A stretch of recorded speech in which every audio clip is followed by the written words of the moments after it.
बिस्मिल्लाहिर्रहमानिर्रहीम, अस्सलाम वालेकुम नाज़रीन। प्रोग्राम 90 to 8 में मदीहा अलमास खान आपके साथ है। और नाज़रीन, आज के प्रोग्राम में दो इंतहाई अहम मौज़ूआत पे हम बात करेंगे। पहला मौजू, जहाँ पर हिंदुस्तान में जो मोदी है वो मुसलमान मुकाओ मुहिम चला रहा है। मुसलमान मुकाओ मुहिम का पॉलिसी का बाकायदा से आगाज़ कर दिया गया है। तो वहीं पर दूसरी जानिब हमारे अपने मुल्क में पाकिस्तान में नैब मुकाओ मुहिम का आगाज़ भी हो चुका है। ये पॉलिसी जो है ये शुरू कर दी गई है। और इस पॉलिसी का आगाज़ किस तरह से जो नैब तरमीम ऑर्डिनेंस है इसके ज़रिए किया जा रहा है। और इससे होगा ये कि जो बड़े बिजनेसमैन हैं, बिज़नेस कम्युनिटी है और सियासतदान हैं और ब्यूरोक्रेट्स हैं, उनके गिर्द जो शिकंजा कसा जाता था नैब की जानिब से, अब उनको ढील देने पर गौर किया जाएगा। ये तमाम तर पॉलिसी और इससे क्या होगा भारत में, अब देखना ये है। आज के प्रोग्राम में हम बात करेंगे मुसलमानों का क्या बनेगा और पाकिस्तान में नैब का क्या बनेगा।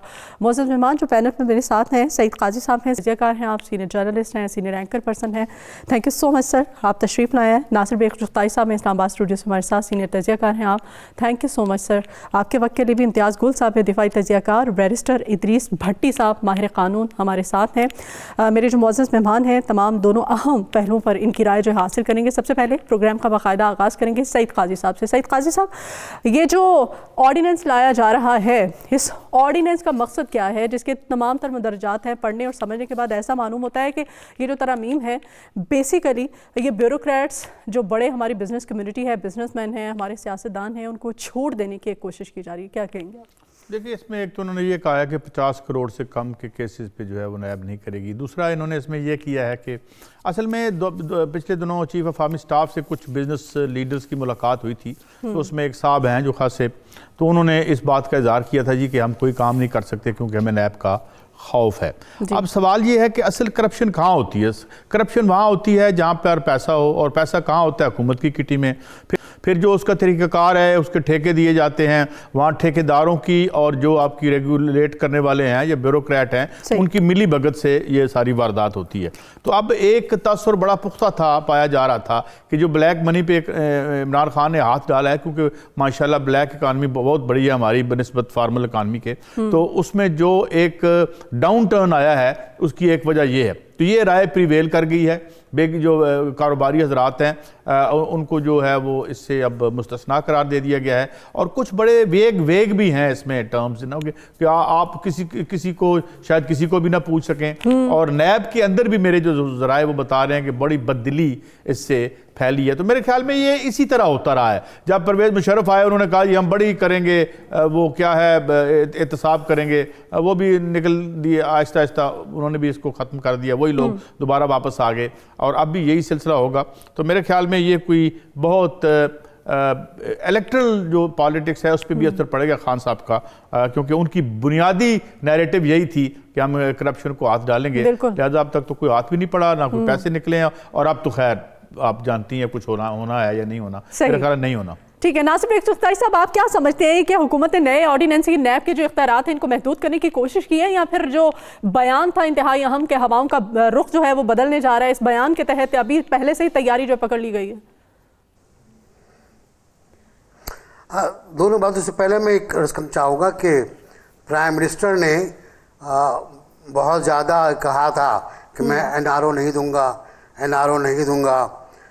तो NRO तो दे दिए गए, NRO 2-3 बार दिए जा चुके हैं। और बहुत क्लियर है, कल जो ख़ास तौर से वाक़या है वो ये है कि NRO है हर तरफ अब तो ये जो बयानियत है प्राइम मिनिस्टर का, जो फिरदौस आशिया खामान साहिबा बयानियाँ करती हैं, वो बयानी तो ख़त्म हो चुका है। अब तो मुफाहमत का मसला है, अब रेजिस्टेंस ख़त्म हो चुकी है, अब पुराना ढचर वापस आ गया है, पुराना ढंग वापस आ गया है, पुराना निज़ाम वापस आ गया है, तब्दीली का ख्वाब ख़त्म हो गया है।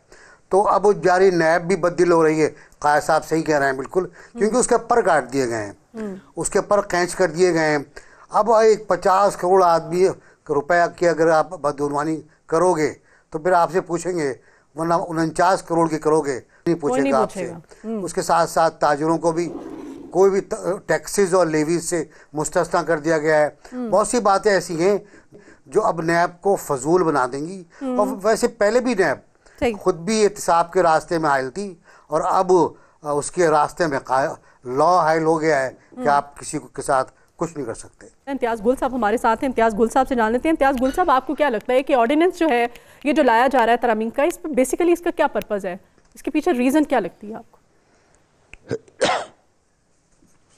देखिए, मुझे तो अक्टूबर नवंबर 1999 याद आ गया है जब साबिक आर्मी चीफ परवेज़ मुशर्रफ ने इक़्तिदार संभाला और उसके बाद उन्होंने कहा कि इस मुल्क में अब एहतिसाब का एक नया सिलसिला शुरू होगा। उसी के तहत नैब यानी नेशनल अकाउंटेबिलिटी ब्यूरो बनाया गया और उसकी कमान उन्होंने हवाले की उस वक्त जनरल सैयद मोहम्मद अमजद के। वो बड़े ईमानदार समझे जाते थे, उनकी बड़ी अच्छी शोहरत थी और उन्होंने पहले ही 2-3 महीने में काफ़ी बड़े बड़े लोग थे उनके ख़िलाफ़ मुकदमे किए। कई जो थे वो जेल भी पहुंच गए, तफ्तीश भी हुई उनसे। लेकिन तकरीबन 1 साल के बाद उनको अपने ओहदा छोड़ना पड़ा। वो इस तरह के सदर मुशर्रफ ने उस वक्त उनको कहा, जो कि वो चीफ मार्शल एडमिनिस्ट्रेटर थे उस वक्त, उनसे कहा कि कुछ लोगों पे वो ज़रा हाथ आप होला रखें, यानी इतनी सख्ती न बरतें। ठीक है। तो उन्होंने कहा कि अगर मैंने ये काम करना होता तो फिर आप मुझे ये फरीज़ा मेरे हवाले न करते, क्योंकि अगर आप जिन लोगों को कहते हैं कि उन पे हम हाथ होला रखें तो फिर दूसरे क्या इस हवाले से कहेंगे। तो मुझे ये लगता है कि तारीख़ ख़ुद को दोहरा रही है कि 20 साल के बाद आज एक बार फिर वज़ीर आज़म ने मजबूर होके उन रुकावटों से मजबूर होके जो कि उनकी राह में अफसरशाही ने और ताजिर बरादरी ने खड़ी की हैं, ये एक लिहाज से जिसको आप NRO कह रहे हैं, मैं तो इस बात पे भी हैरान हूँ कि हमारे यहाँ नुक्ताचीनी का जो अंदाज है वो इस हद तक चला गया है कि हम किसी भी मूव की अच्छाई और साफ या उसकी बुराई की बजाय हम उसके जो रूह रवां होता है, यानी इस केस में वजीर आज़म है, उसके बखिए उधेड़ना शुरू कर देते हैं। मेरा ख्याल है इस वक्त तमाम तर जो बिजनेस से ताल्लुक़ रखने वाले लोग थे जिन्होंने जनरल बाजवा से GHQ में मुलाकात भी की, उनका और इनके साथ बहुत सारे काबीना के अरकान हैं, उन सब का इस बात पे इत्तेफाक था कि नैब की वजह से बहुत खौफ फैला हुआ है और किसी तरीके से इसके जो दायरे इख्तियार है उसको ज़्यादा फोकस किया जाए, महदूद करके और फोकस कर दिया जाए, ताकि खौफ और हिरास की जो फिदा है इसकी वजह से वो ख़त्म हो। तो अब अल्लाह करे कि खौफ और हरास ख़त्म हो, जो पाकिस्तान में इक़्तिसादी सरगर्मी है वो दोबारा बहाल हो और वो बिला खौफ व ख़तर अपने नए कारोबारी मंसूबे शुरू कर सकें। ठीक है जी, और देखेंगे कि 2020 का लिहाज से एक कॉमन मैन को कितना रिलीफ मिलता है। पाकिस्तान का जो एक आम आदमी है जिसके कि वाकई तब्दीली का एक नारा जो लगाया गया था और करप्शन के खात्मे का नारा, ये किस हद तक मुतासिर होगा, यहीं से गुफ्तगू के सिलसिले को आगे बढ़ाएंगे। प्रोग्राम में एक ब्रेक लेते हैं नाज़रीन, आप हमारे साथ।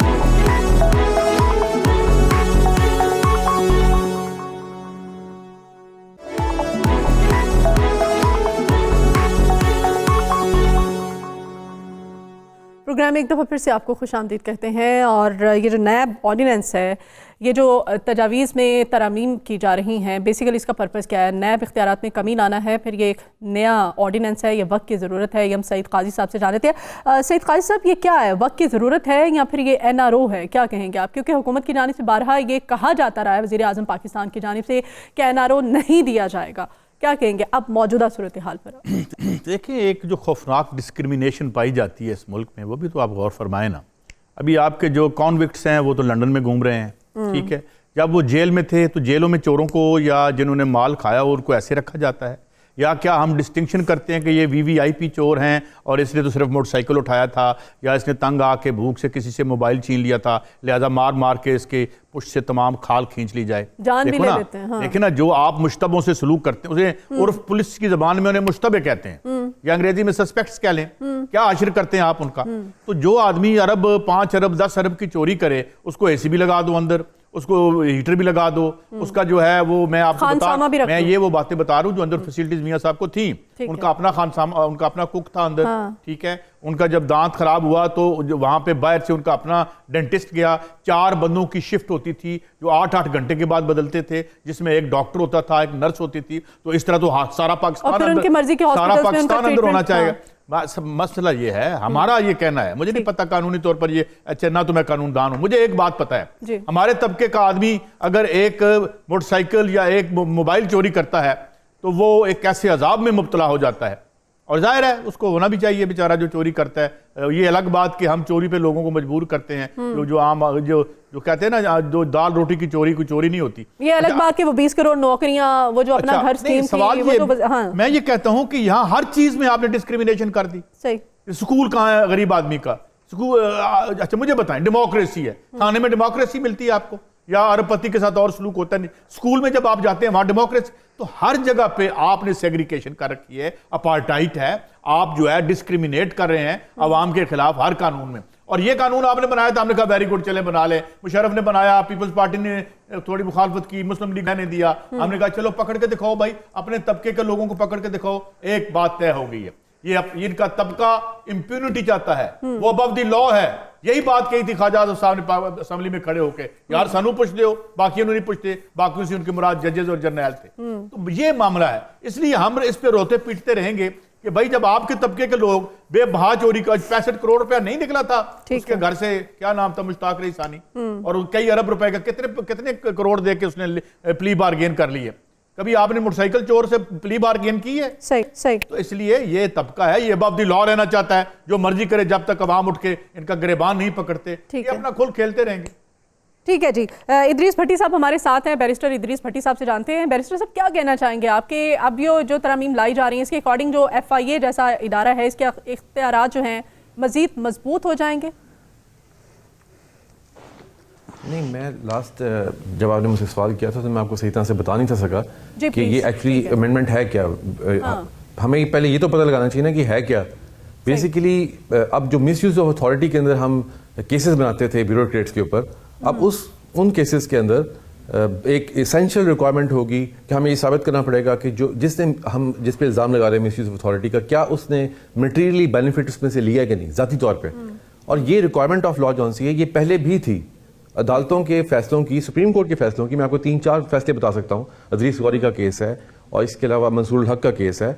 इन कई केसेस के अंदर ये ऑलरेडी रिक्वायरमेंट थी कि आपको मटेरियल बेनिफिट साबित करना पड़ेगा, क्योंकि मेंस की रिक्वायरमेंट्स को पूरा करने के लिए you will have to prove a material benefit. तो अब जो अदालतों में लॉ अप्लाई किया जा रहा था, अब उसको उन्होंने स्टैट्यूट बुक के ऊपर ले आए हैं। तो हमें इसके अंदर से कुछ ज़्यादा बातें निकालनी चाहिए, बल्कि it has put the law in the right order. हमें इस तरह से इसको देखना चाहिए। और एक और प्रैक्टिकल बात है कि जब तक आप ड्यू प्रोटेक्शन नहीं देंगे ब्यूरोक्रेट्स को, तो तब तक किसी मुल्क में कोई काम नहीं हो सकता। ये इम्पॉसिबल बात है कि आप समझें कि लोग जो ऑफिशियल्स हैं वो इस तरह काम करेंगे बगैर प्रोटेक्शन के। ये प्रोटेक्शन दुनिया के हर जगह पे मौजूद होती है। You have to prove the material benefit. अब ये बहुत ज़रूरी रिक्वायरमेंट है और इसके बगैर नैब की जुरिस्डिक्शन नहीं होगी इस तरह के केसेस को चलाने के लिए। नासिब, एक चुगताई साहब कहा जा रहा है कि तो माहिर कानून इदरीस भट्टी साहब वो कह रहे हैं कि इस तरह का प्रोटेक्शन जो है ब्यूरोक्रेट्स के लिए वो पूरी दुनिया में मौजूद है, और अगर पाकिस्तान में दिया जा रहा है तो इसमें कोई मजायका नहीं है, ये मिलना चाहिए, ये होना चाहिए।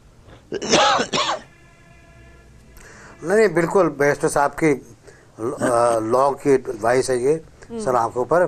मेरा तो सिर्फ एक अवामी सा, मैं तो मासूम से एक जाहिलाना सवाल करना चाहता हूँ, तो क्या स्टेटस को बरकरार हो रहेगा?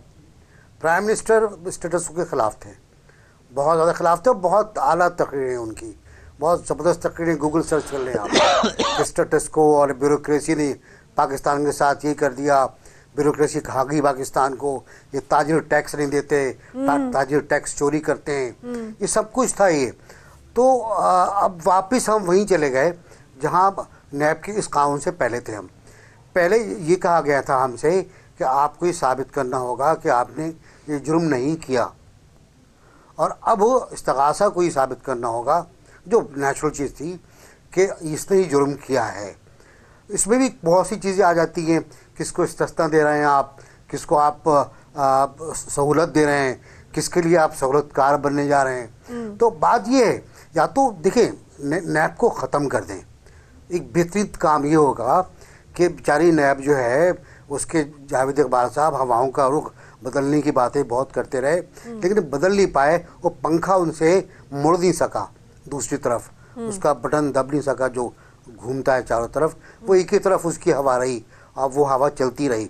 अब वो तेज़ हवा थी, बातें मसमूम थी, क्या थी जो थी, तो वो चलती रही। फिर उन्होंने कहा कि ये हुकूमत को मैं चाहता हूँ बरकरार रहे, वरना 10 मिनट में हुकूमत चली जाए अगर मैं इनके खिलाफ मुकदमात खोल दूँ। वो भी नहीं खोले गए। अभी नैब का जो ऑर्डिनेंस पढ़े थे हम लोग, कुछ बैठे थे लोग डिस्कस कर रहे थे, आज क्लब के इंतखाबात थे हमारे, कि इसका मतलब ये हुआ कि जो बीआरटी में ब्यूरोक्रेट्स हैं वो बच जाएंगे, उनकी अक्सरियत बच जाएगी इस ऑर्डिनेंस के निफाज के बाद। सही, क्योंकि उनमें से कई पर साजबाज हाई कोर्ट, मैं नहीं कह रहा हूँ, पेशावर हाई कोर्ट ने फैसला दिया है, उसके तहत कई ब्यूरोक्रेट्स पर वुज़रा से, इवन चीफ मिनिस्टर से गठजोड़, साजबाज और इस तरह के इल्ज़ाम हैं, डिज़ाइनिंग में जानबूझ के ख़राबी के इल्ज़ाम हैं, तो बच जाएंगे। वो अच्छा है बच जाएं। और FIA का या FBR का, मेरे ख्याल है FIA का फिर मुकदमा होगा उनके ऊपर, वो देखती रहे। FIA मुकदमा ऑलरेडी पेशावर हाई कोर्ट कह चुकी है कि इसकी इंक्वायरी करें, और लेकिन PTI इस मुकदमे को रोकना चाहती है और सुप्रीम कोर्ट में चले गई है और स्टे के पीछे छुपना चाहती है। तो अब हालात फिर वो वापस चले गए जब हम इस्तिसाली दौर की बात करते थे कि वही हालात हैं जो पुराने थे। ठीक है। सईद काजी साहब, आप क्या कहना चाहेंगे कि जिस तरह से नैब के हाथ, माजरत के साथ नैब के हाथ काटने की कोशिश की जा रही है, उसको माजूर करने की कोशिश की जा रही है, क्या FIA जैसा जो इदारा है ये तमाम तर कार्रवाई जो है उसको अपने तरीक़े से करने दी जाएगी? क्योंकि अब जो सियासतदान हैं, ब्यूरोक्रेट्स हैं, बिजनेस कम्युनिटी है, वो तो बाहर आ चुकी है, ठीक है, इस तमाम तर कार्रवाई से नैब के, तो आप क्या समझते हैं? आप देखिए, बात ये है कि यहाँ बदकिस्मती से ये हुआ है। अब देखें FIA में भर्तियाँ कैसे होती रही, कौन करता रहा? क्या पुलिस में जराइम पेशा लोगों को भर्ती नहीं किया गया? कौन कत्ल करवाता था? और टीवी पर आके वो पुलिस ऑफिशियल बयान दे चुके हैं कि हमसे ये एक्स्ट्रा जुडिशियल मर्डर करवाया करते थे। बात ये है, हम रूल ऑफ लॉ की बात करते हैं, प्रोटेक्शन भी होनी चाहिए, लेकिन बात ये है कि इनको तो सारी उम्र प्रोटेक्शन तो एक 1% को रही है यहाँ पे, चाहे वो ब्यूरोक्रेसी हो, चाहे वो बड़े माल वाले हों। प्रोटेक्शन अगर नहीं है तो ना मेरे बच्चे को है ना किसी और को है।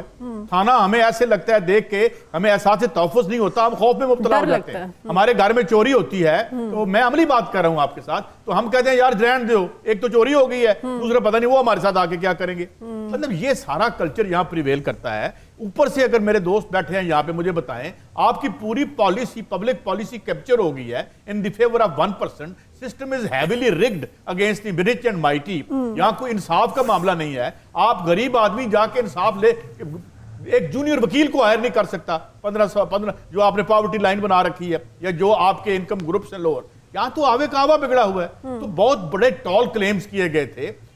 इन महरूम तबकात को इनकी एम्पावरमेंट की बात हुई थी। तो यहाँ पर तो ये पता लगा है कि ये तो अपने बच बचाव में है, ये तो अपना बच बचाव कर रहे हैं। चलें जी, कानून की law is a matter of conflicting interpretation. यहाँ एक कानून के 35 जो हैं वो तर्जमे होते हैं, यही अदालतों में कजिए चलते रहते हैं। हम उसमें नहीं जाना चाहता। मैं बॉटम लाइन पे जाना चाहता हूँ, क्या यहाँ आम आदमी को इंसाफ मिल रहा है, या ये दुरुस्त नहीं है कि यहाँ पे rich and mighty get away with everything? ये क्या दुरुस्त नहीं है कि 80% पैसा इनडायरेक्ट टैक्सेस से आवाम से लिया जाता है? यहाँ रिच एंड माइटी नहीं टैक्सेस देते। FBR में कौन कौन से कानून बनाए गए? 1992 का वो कौन सा कानून था, protection of economic reform act, वो जो एक सीरियल मनी लॉन्डर भागता फिरता है वहां इंग्लैंड में, इसहाक डार क्या करके गए? हम ये देख रहे थे, इन लोगों ने खिलवाड़ किया। दुनिया की हर बड़े दारुल खिलाफे की हर गली में इनकी बिल्डिंग है। हमारे बच्चे जो हैं वो पोलियो तो चले छोड़ें, यानी 4,08,000 बच्चा मरा पिछली दफा विद ट्रीटेबल डिजीजेज। तो इनको कोई पकड़ेगा, इनसे कोई पूछेगा यार ये क्यों? तो दुनियाएं हैं, एक तुम्हारी दुनिया है जिसकी कोई रेलेवेंसी नहीं है इस आम आदमी जिनको तुम रूल करते हो। कल मैंने सवाल पूछा, आज दोबारा सवाल पूछता हूं। मैंने पूछा सलमान शहबाज साहब से, हजूर 2 मैशतें थी, एक तो आपने जाती चलाई, एक हमारी चलाई।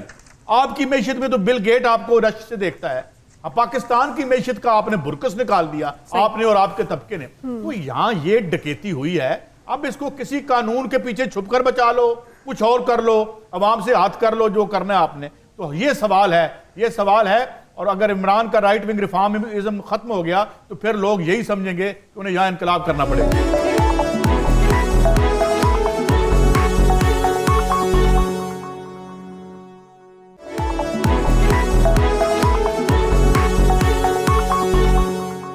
इम्तियाज़ गुल साहब, क्या समझते हैं, आपको क्या लगता है कि जिस तरह से इख्तियारात को महदूद करने की कोशिश की जा रही है, आप सियासतदान जो हैं क्या वो करप्शन नहीं करते हैं?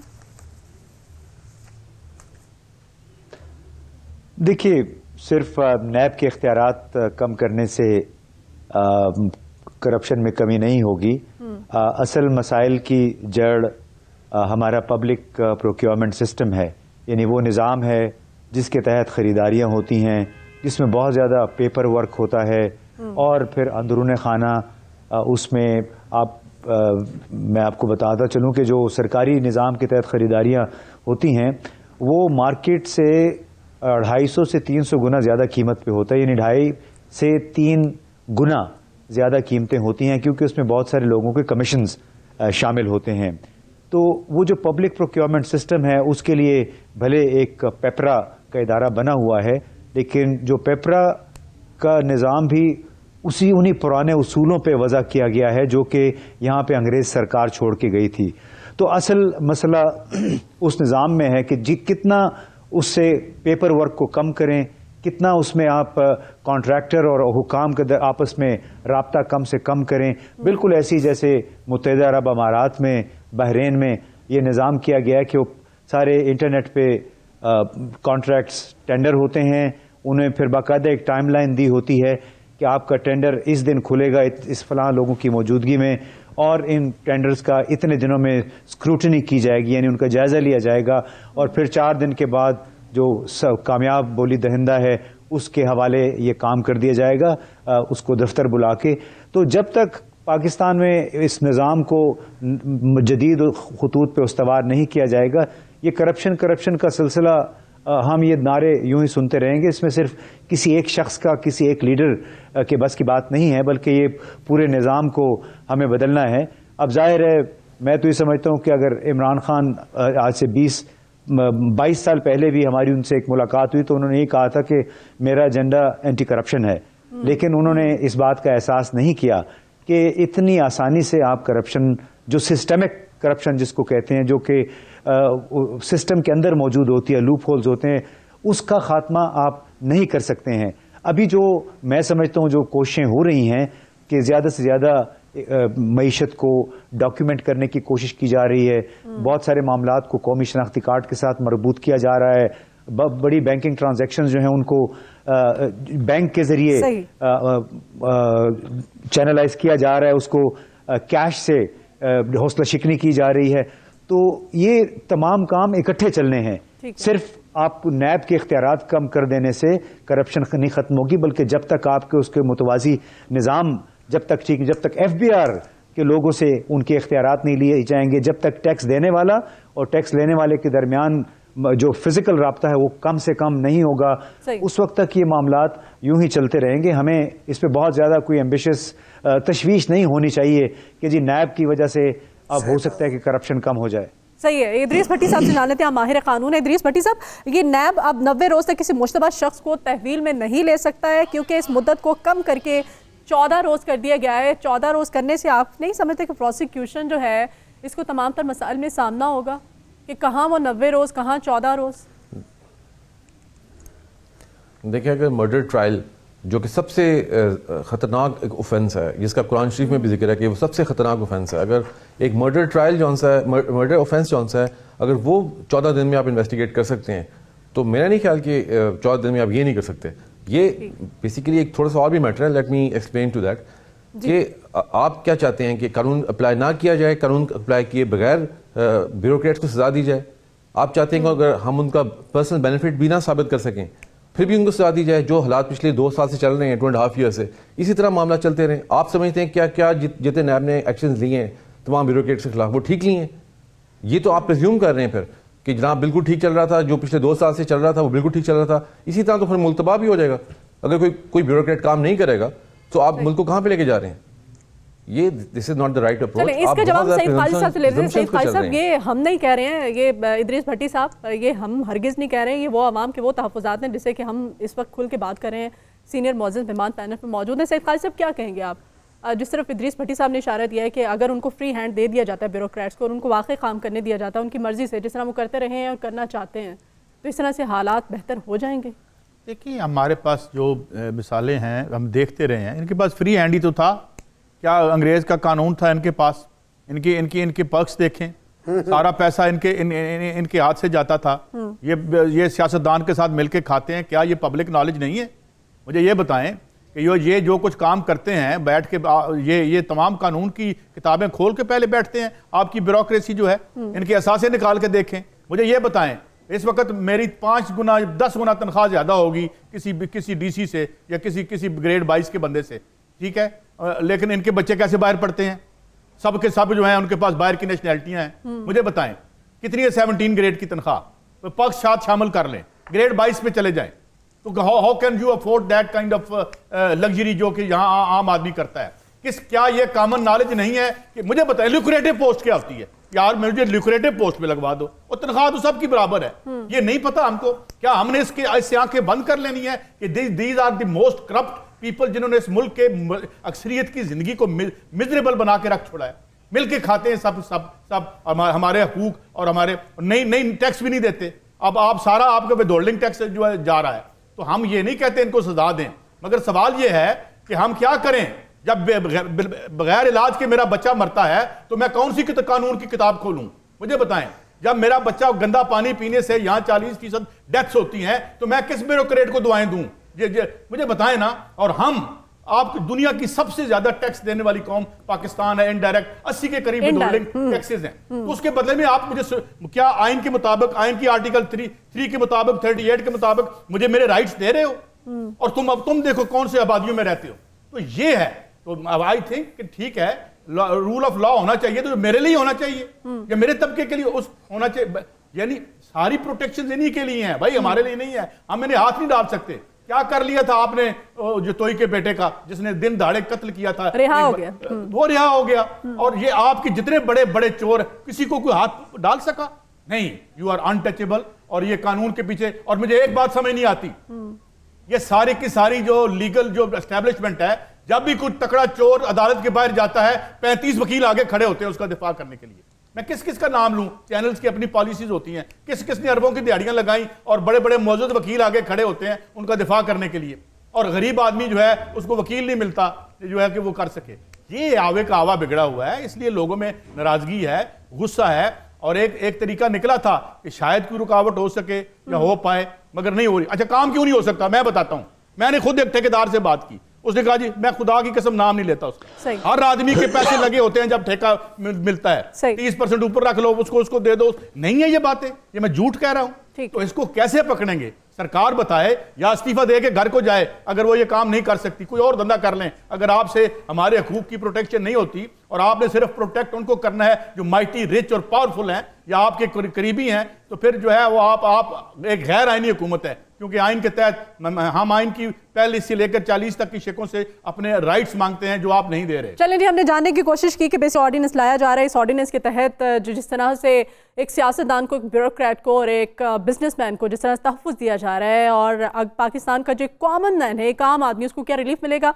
ब्रेक लेते हैं, ब्रेक के बाद वापस आएंगे तो बात करेंगे। भारत ने इस वक्त मोदी सरकार की जानिब से मुसलमान बचाओ मुहिम और पॉलिसी का आगाज़ कर दिया गया है दोहरी शरीयत बिल को लेकर के। इस पर बात करेंगे, आप हमारे साथ।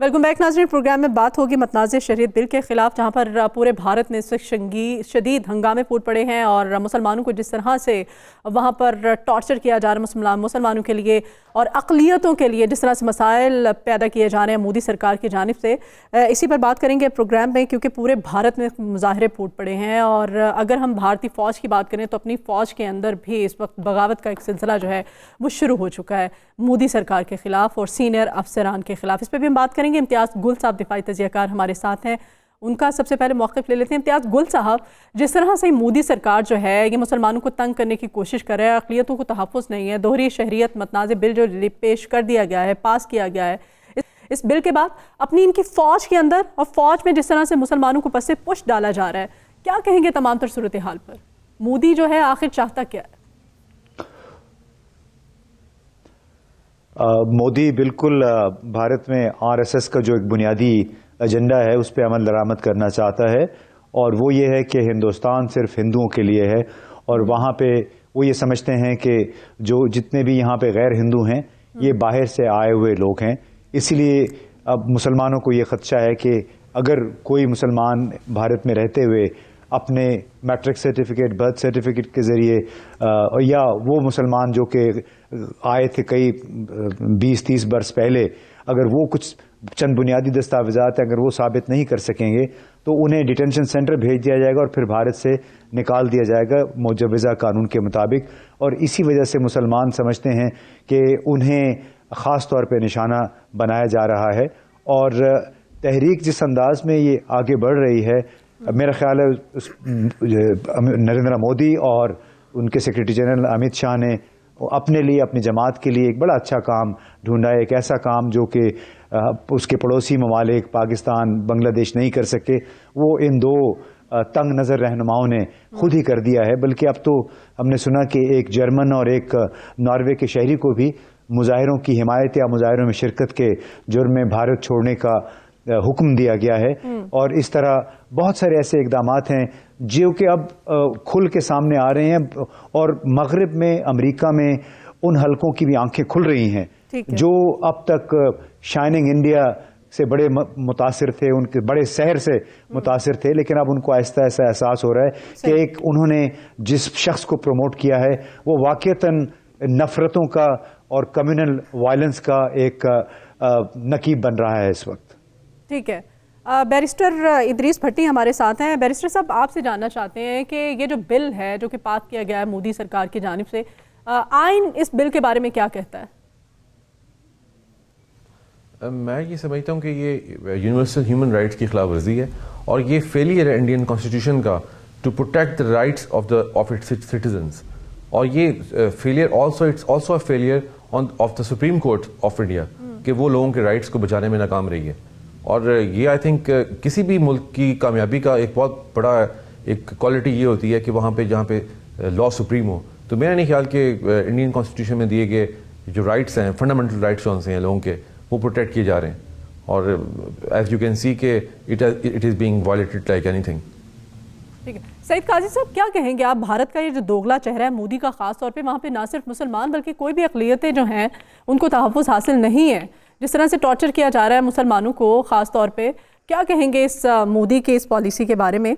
मोदी जो है अपने इनके अंदरूनी जो इख्तलाफात हैं वो इनके ओवरकम नहीं होते हैं, इसे हल नहीं हो पाते हैं, और दूसरी जानिब जो है ये जंग भी करना चाहता है, उसकी गीदड़ भपकियाँ जो है वो भी जारी हैं, जबकि अपनी फ़ौज के अंदर भी बगावत का सिलसिला इसके शुरू हो चुका है। आखिर ये चाहता क्या है?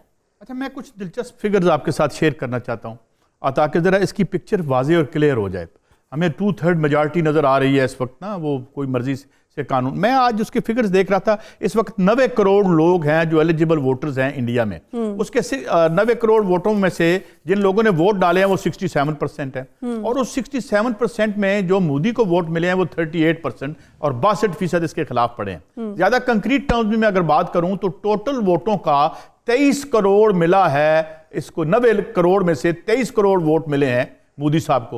यानी गोया पहली बात तो ये कि ये जो लिबरल डेमोक्रेसी है, मैं इसको बुनियादी तौर पर इसका क्राइसिस समझता हूँ। ये जो ये जिसे आप लिबरल डेमोक्रेसी इस्तिलाही एतबार से कहते हैं, ये भी साथ फिगर्स बता दूं जरा सिचुएशन क्लियर हो जाएगी कि 45% से ज्यादा, तकरीबन आधी पार्लियामेंट में हार्डन्ड क्रिमिनल्स आए हैं। ये जो हुआ है जमहूरियत के साथ हाथ हुआ है, मैं जमहूरियत के खिलाफ बात नहीं कर रहा, लेकिन ये जो लिबरल डेमोक्रेसी है जिसमें एक इंतहाई एक्सपेंसिव प्रोसेस है, इलेक्टरल प्रोसेस है जो कि बेसिकली डिसएनफ्रेंचाइज करता है 99.9% लोगों को इलेक्शन लड़ने से और उसे इशराफिया की लौंडी बना के रख दिया है। ये हुआ है भारत के साथ। यानी 23 करोड़ लोगों की एक माइनॉरिटी की बिल को वो इम्पोज कर रहा है। अब भारत पे यही वजह है कि तमाम कम्युनिटीज उठ के उसके खिलाफ आ गई हैं। ये मसला है, हमारे यहाँ भी यही हो रहा है। और आप अगर ये देखें तो अमेरिका में जो क्राइसिस है, इम्पीचमेंट हुई है, जाहिर है ऊपर हाउस बाला जो क्या कहते हैं अवान बाला में वो बच जाएगा, but still you hardly find एक किसी जगह पे आपको स्टेबिलिटी नजर आए। उसकी वजह क्या है? कि उसकी वजह यह है कि यहाँ पे बुनियादी तौर पर कब्जे हो गए हैं जमहूरियत के नाम पे। यहाँ भी कब्जा था, जो ये हम देख रहे थे, जो ये शरीफ क्लैन था और शरीफ डायनेस्टी थी, और ये लोग आ गए हैं। उसके बाद जो है ये सियासत को बुनियादी तौर पर एक बिजनेस प्रपोजिशन के तौर पे करते हैं, फिर उसमें इन्वेस्टमेंट करते हैं 10, 12, 15 करोड़ की, and then they earn out of that. तो ये हो गया है, अवाम से ये दूर हो गए हैं। और अब मोदी करे क्या? मोदी में 45 साल बेरोजगारी का रिकॉर्ड टूट गया है।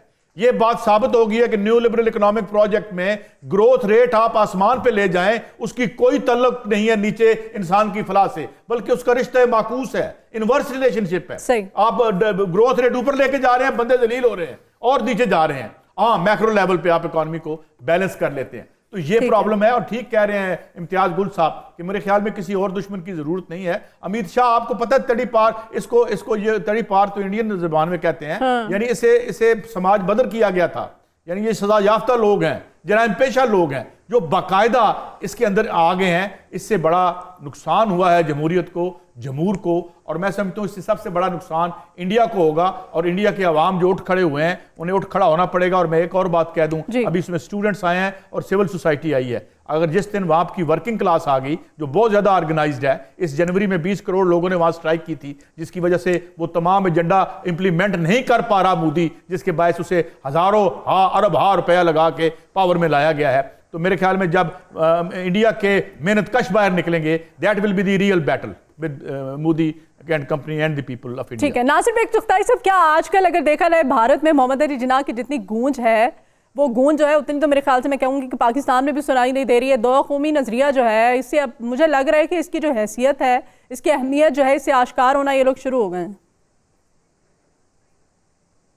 जी हाँ, बिल्कुल विंडिकेटेड है सब कुछ कि कायद आज़म ने जो फ़लसफ़ा दिया था वो बिल्कुल जामे था, ठोस था, सादिक भी हो गया वो। बैरिस्टर साहब की इस बात से मैं इख्तलाफ करूँगा कि ये फंडामेंटल राइट्स का मसला है, ये स्कीम ऑफ कॉन्स्टिट्यूशन का मसला है। स्कीम ऑफ कॉन्स्टिट्यूशन में secularism is the pillar of Indian constitution of Indian state, ठीक, जिसको बदलने की कोशिश की गई है इस तरह के लोगों को सिटीजनशिप से महरूम किया जा रहा है। तो ये आइन की खिलाफ वर्जी है, आइन के उन फंडामेंटल्स की खिलाफ वर्जी है जिसको इंडिया की सुप्रीम कोर्ट भी तब्दील नहीं कर सकती है। अगर जो सुप्रीम कोर्ट में मोदी का पलड़ा भारी है, ये क्योंकि कश्मीर का फैसला नहीं हुआ। मैं एक बात अर्ज करना चाहूँगा कि हिंदुस्तान चुप रहा कश्मीर के अकूबत खानों पर, हिंदुस्तान के कुछ लोग बोले कश्मीर में मुजालिम पर, हिंदुस्तान के 1 या 2 चैनल्स ने कश्मीर में होने वाली फौजी ज़्यादतियों की खबरें दी, हिंदुस्तान के 2-3 अखबारात ने मुख्तलिफ खबरें दी कि कश्मीर में क्या हो रहा है। फिर बाबरी मस्जिद का वाक़या आता है। बाबरी मस्जिद पर इंडियन मीडिया डिवाइडेड था और ज़्यादातर अक्सरियत जो थी वो सुप्रीम कोर्ट के फैसले के हक़ में थी। खुद मुसलमान सुप्रीम कोर्ट के फैसले के हक़ में थे। और मैं ये अर्ज़ करता हूँ कि कश्मीर के मसले पर मुसलमान लीडरशिप का वहाँ का जो किरदार था इंतहाई शर्मनाक था, इंतहाई शर्मनाक था। वहाँ पाकिस्तानी झंडे जलाए गए मुसलमानों के इज्तिमात में, वहाँ पाकिस्तान के ख़िलाफ़ नारे लगे इज्तिमात के अंदर, वो सब मौजूद है गूगल के ऊपर। लेकिन मोदी ने ये कार्ड खेला है, ये कमाल का कार्ड है। ये कार्ड, ये खुदकुशी, कहते हैं ना कि कालिदास अपने दरख्त पे बैठा हुआ बेर खा रहा था, कपड़े पहने हुए नहीं था। उसने कहा क्या कर रहे हो? कह रहे 2 ही शौक़ है, अच्छा खाते हैं अच्छा पहनते हैं। तो मोदी ने यही किया है, मोदी ने कुल्हाड़ी अपने पैर पे मारी है ये सीए और एनआरसी देकर। आसाम में 19 लाख अफराद को महरूम किया गया, शहरियत महरूम किया जा रहा है शहरियत से। बाकी में कल अरुणधति राय जो है उससे भाई कई मुलाकातें भी हैं, बड़ी खूबसूरत बात उन्होंने की कि अब जो रजिस्ट्रेशन हो रहा है उसमें नाम गलत लिखवाइए आप अपना नाम कुछ भी लिखवा दिए, पता लिखवा दिए प्राइम मिनिस्टर हाउस का, सही कोई सिस्टर तो बना कर दीजिए रजिस्ट्रेशन से। तो बगावत की लहरें पैदा हो रही हैं। एक अहम बात क्या है, हबीब जालिब और फैज़ साहब गाए जा रहे हैं, तराने गाए जा रहे हैं उनके, लाजिम है कि हम भी देखेंगे। जवाहरलाल नेहरू यूनिवर्सिटी का एक तराना बन गया है, हज़ारों बच्चे एक साथ गाते हैं खड़े होकर। सही। क्रांति मैदान बॉम्बे में जो बॉलीवुड का इज्तिमा हुआ है, कमाल का हुआ है। जावेद जाफरी जैसे लोग जो मतलब चुप रहा बगावत की करते जो थे, ये जो और एक जावेद फिजा है अख्तर का बेटा फरहान। ये भारत में हमें शुरू होती दिखाई दे रहा है। मोदी सरकार की अपनी करनी जो है, ये कुल्हाड़ी अपने पाँव की किस तरह से मार रही है, ये बाद में आने वाला वक्त जो है मोदी सरकार को बता देगा। बहुत शुक्रिया मेरे तमाम मुअज़्ज़ज़ मेहमानों का प्रोग्राम में वक्त देने के लिए। आज के इस प्रोग्राम से मुझे इजाज़त दीजिए, अपना ख्याल रखिएगा। अल्लाह हाफ़िज़।